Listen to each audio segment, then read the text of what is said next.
आगे का हिस्सा। ठीक है, मिनी मिनी छोटे छोटे से मूव, देखो छोटे छोटे मूव्स हैं, ज़्यादा बड़े बड़े मूव्स नहीं, यानी कि ये हम ट्रेंड के अगेंस्ट जाने की बात कर रहे हैं हम लोग, कहने की बात ये। ठीक है, got it, got it. Now we have this. वैसे तो आप इसको एज ए नी कैप भी कह सकते हो, है ना, नी कैप कहेंगे नहीं कहेंगे, लेकिन ये नी कैप में ना थोड़ी गड़बड़ी है।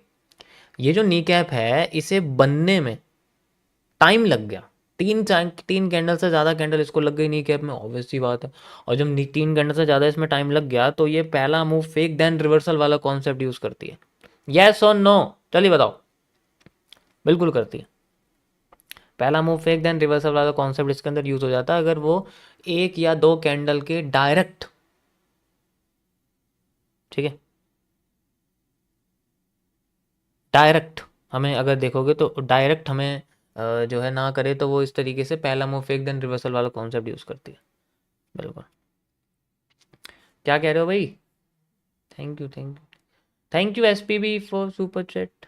जो भी बोला पीएनएल के बारे में उनको वन वर्ड जो एनालिसिस कैंडल किंग सर देते हैं, फालतू बकवास ना करें, थोड़ा सीख लो क्योंकि इतने डिटेल कोई नहीं बताएगा, ऐसा मत बोलो। Thank you, thank you, thank you, thank you. ऊपर से प्रेशर आ रहा है, देखो ध्यान से, ये सेम पैटर्न हमारे पास इसके साइड में ही बना था, आप देख सकते हो यहाँ पर इतनी लेंथ की कैंडल आई थी, कमजोरी आ गई तो मार्केट में डी ग्रेड एंड मार्केट में एक से रिवर्सल। Got it.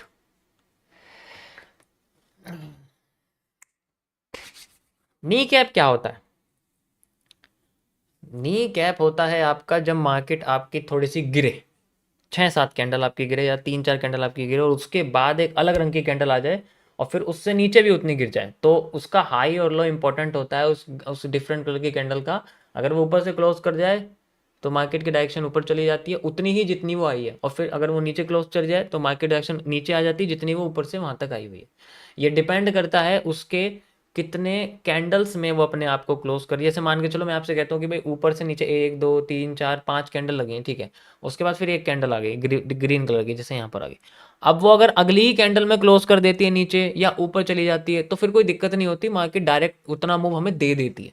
ठीक है, अगर ऐसा नहीं होता, वो 4 5 6 7 कैंडल क्रिएट करती है, डायरेक्ट किसी एक डायरेक्शन में नहीं जा रही, वो 4 5 कैंडल इनके बीच में लगा दे रही, तो उस कंडीशन में मार्केट में मूव तो आता है, लेकिन वो पहला मूव फेक आता है देन रिवर्सल आता है। वो डिपेंड करता है कि उससे पहले की डिमांड और सप्लाई कितनी थी, फिर उसके बेसिस में अगला फेक मूव हमें निकल के आता है।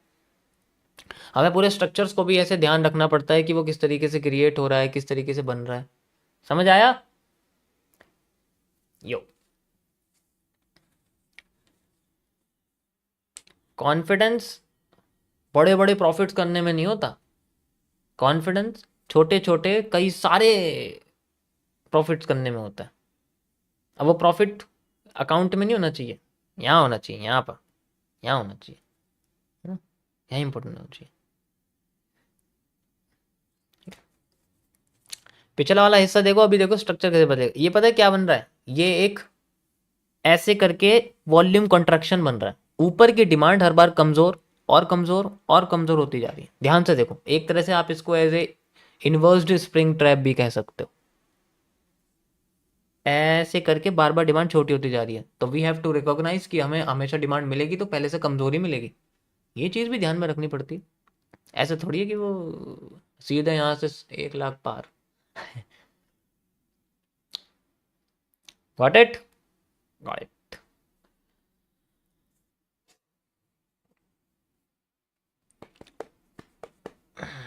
जिसे हम लोग प्रोजेक्शन कहते हैं, वॉल्यूम कंट्रैक्शन का हिस्सा, लाइक दिस।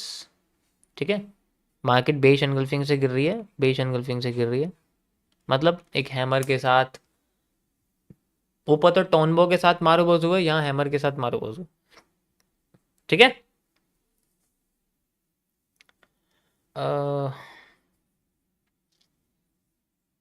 शुरू करते हैं आज का टॉपिक, शुरू करते हैं थोड़ी देर में, शुरू करते हैं, डोंट वरी।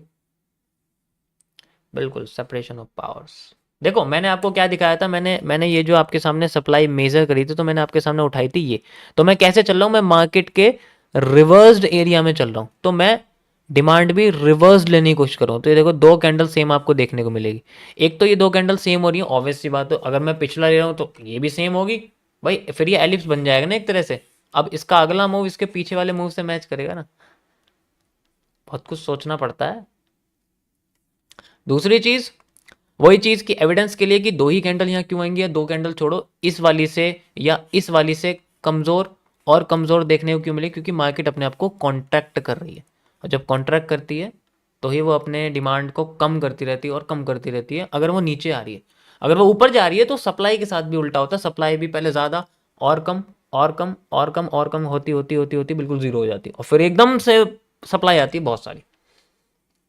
ठीक है, now you see this how it's, समझ आया सभी को, समझ आया।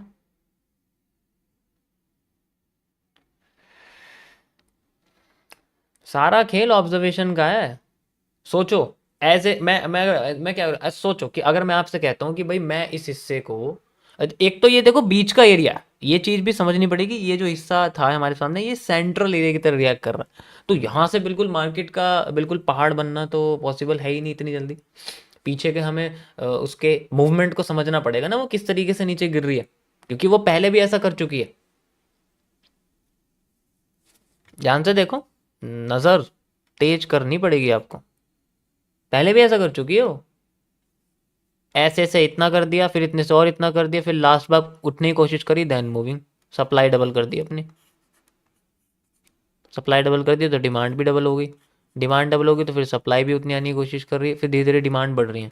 ध्यान से देखो, पहले ये जब गिरी थी, ध्यान से अब अभी ट्रेंड समझना इसके आगे कैसे दिखेगा, अब इस हिस्से के बाद समझना कैसे निकलेगा, ये वाला हिस्सा कैसे समझेंगे हम लोग। जब ये नीचे गिर रही थी तो इसके अंदर जो बाइंग थी वो थोड़ी कम थी, कम थी, यानी कि ये पहली बार नीचे गिरी तो बाइंग कम थी, इन्होंने थोड़ा कह सकते हो कि बाइंग को ट्रस्ट नहीं था।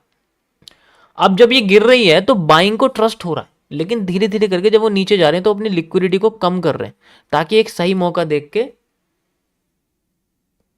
उस मौके को बोलते हैं जोन्स, आसान भाषा में ऑर्डर ब्लॉक्स बोलते हैं, ठीक है, सपोर्ट्स बोलते हैं, ठीक है, रीटेस्टिंग एरिया बोलते हैं, ठीक है, लिक्विडिटी एब्जॉर्प्शन बोलते हैं, लिक्विडिटी स्वीप बोलते हैं, ये कई सारे जोन्स होते हैं, इनका इंतज़ार करती है मार्केट किसी एक लेवल पे, और ये सारी की सारी चीज़ें आपके हाथ में तब आएंगी जब वी हैव ए पेशेंस, तब पेशेंस होगा तब आती, पेशेंस नहीं होगा ना तो पता है क्या हाथ में आएगा, हाथ में आएगा पहले एसएल हंटिंग, आसान भाषा में बात करूं, पहले आएगा एसएल हंटिंग और फिर आएगा बढ़िया सा प्रॉफिट। पहले ऐसे नहीं, पहले लॉस होगा ना, पहले लेगी वो ढंग से अच्छे से प्रॉफिट जो है तुम्हारा, मतलब फिर आएगा 1 मिनट पे ऑपरेटर।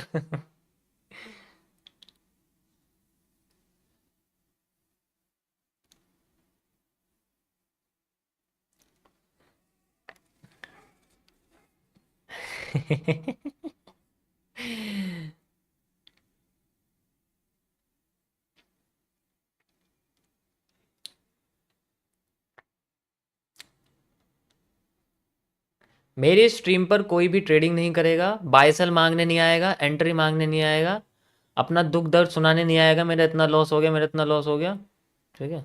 यहाँ बैठ के सिर्फ ऐसे क्लास की तरह सीख सकते हो और कुछ नहीं, नोटबुक लेके बैठ सकते हो और कुछ नहीं, ठीक है। जिस मार्केट में मैं बैठा हूँ उसके बारे में बात कर सकते हो और कुछ नहीं, ठीक है। अच्छा, डे वन किस किस का है भाई?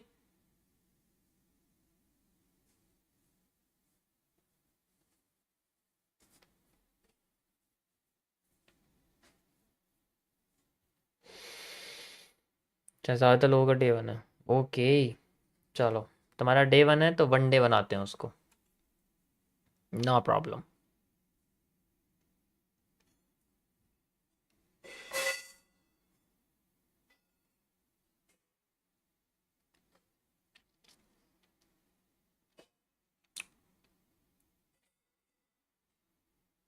एक चीज़ और देखो, मैं आपको बताता हूँ, जब ये कॉन्ट्रैक्शन हुई थी तो मार्केट ने सप्लाई बहुत एक्स्ट्रा दी थी, तो अब ये कॉन्स्ट्रक्शन हो रही है तो मार्केट भी सप्लाई एक्स्ट्रा दे सकती है, वो डिपेंड करेगा कि ये वाली सप्लाई देगी या अपनी पिछली सप्लाई दे के हमें आगे की साइड कंटिन्यू करके दिखाएगी। फिर इस केस में हम लोग सेंट्रल एरिया किसको मानेंगे, इस चीज़ को, किसको मानेंगे, इस चीज़ को, ये डिपेंड करेगा इस जगह से, यहाँ अगर हमें जैसे बुलिश पैटर्न वगैरह दिखते हैं तो फिर तो